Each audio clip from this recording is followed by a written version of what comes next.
Is there anything you want to know?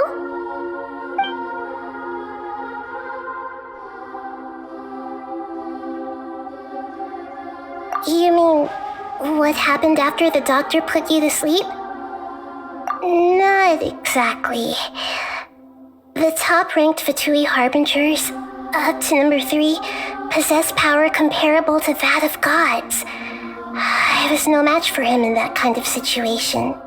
However, in spite of the bad situation, I still managed to make a fair deal with the doctor. I'm sure you remember the entity that changed your fate, the Heavenly Principles. In fact, the Heavenly Principles has been quiet since the Conria disaster 500 years ago. I used this point as leverage against the doctor. I told him that the Heavenly Principles may be awakened if I destroy the Gnosis. Although it was just a bluff, he still fell for it. I assumed that the Heavenly Principles wouldn't just stand by and let such extensive damage to its laws take place. And as for what I exchanged for the Gnosis, the exchange served as both punishment for the doctor as well as a boon of new knowledge that I couldn't refuse as the god of wisdom.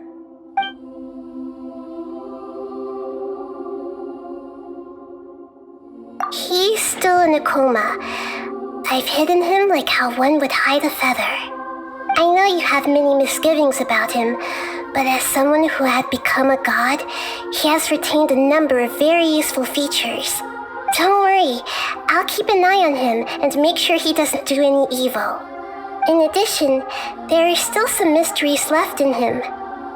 Some things may be very clear from my perspective, but he is still yet to understand them himself. His future will be determined by fate.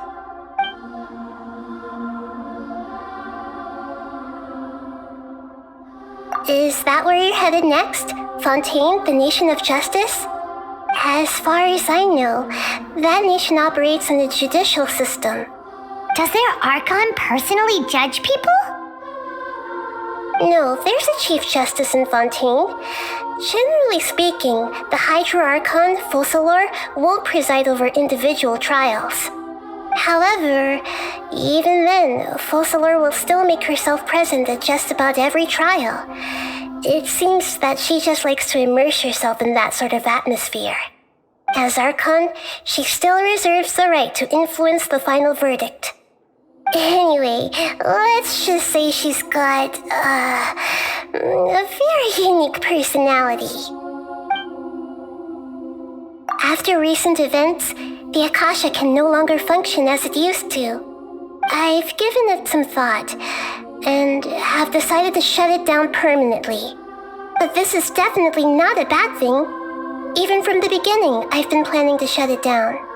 The Akasha's centralized administration of knowledge has always restrained people's curiosity and curtailed the number of paths available to them. I don't think this is good for Sumeru.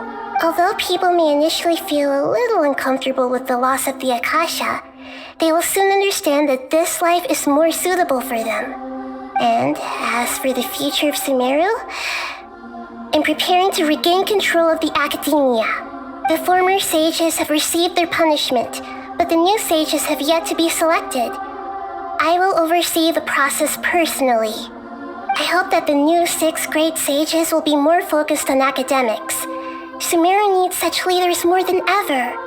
The other big issue is the people of King Deshret. All the residents of the desert, in fact. They have been mistreated for far too long.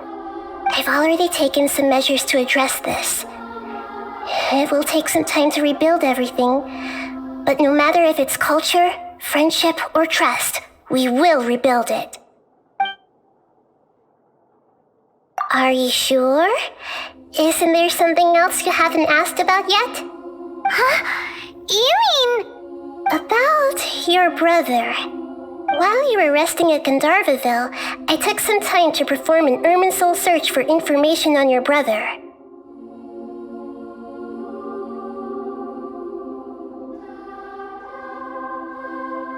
Yeah, isn't Irminsul a repository for all the information and memories of Tevat? So there shouldn't be anything on her or her brother. This is true in your case. Ermin's soul indeed does not have any information on you. However, there must be something different about your brother, because as it turns out, the world has recorded information on him after all. What? There's only one possible explanation. He belongs to this world.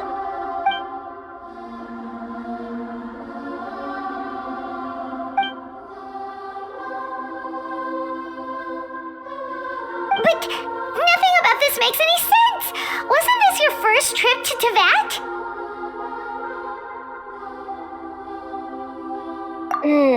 According to the records I was able to access, your sibling suddenly appeared in Conria. After the Conria disaster, he began his journey through the 7 nations of Teyvat. But just as his journey was about to reach its conclusion, the Erminsul records on him suddenly become fuzzy. What do you mean, fuzzy? Did something happen to him? All I know for sure is that somebody, for reasons only they can know, is deliberately obfuscating his fate. And whoever it is, if they can do that, who knows what else they're capable of.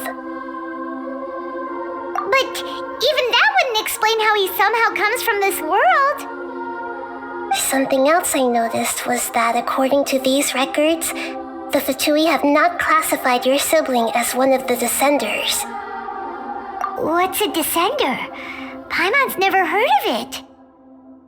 Look, I'm sure you must be curious about the information I received from the Fatui in return for my gnosis, right? A very important part of the intel was about this world's Descenders. External beings, ones that don't belong to this world. Traveler, you are Teyvat's 4th Descender. Huh? So the Fatui count 3 other Descenders before the Traveler, and her brother isn't even one of them? That's right. My current hypothesis is that the first Descender was likely what we now call the Heavenly Principles. As for the other Descenders, I still need to verify their existence. It could take me some time. Paimon's head's about to burst from all this crazy new information. And yet, even knowing all this, I'm sure you must still have a lot of unanswered questions. I must say, I truly regret that I can't help you more as the God of Wisdom.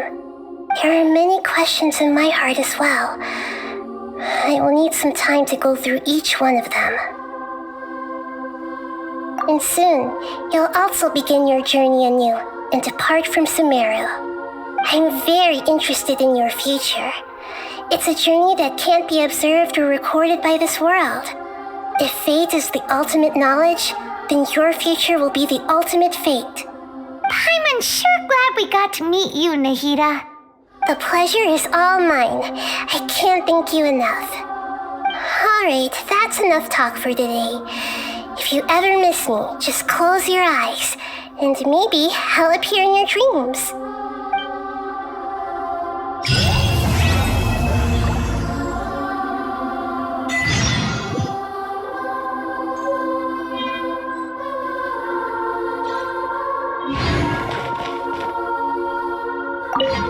Is there anything you want to know?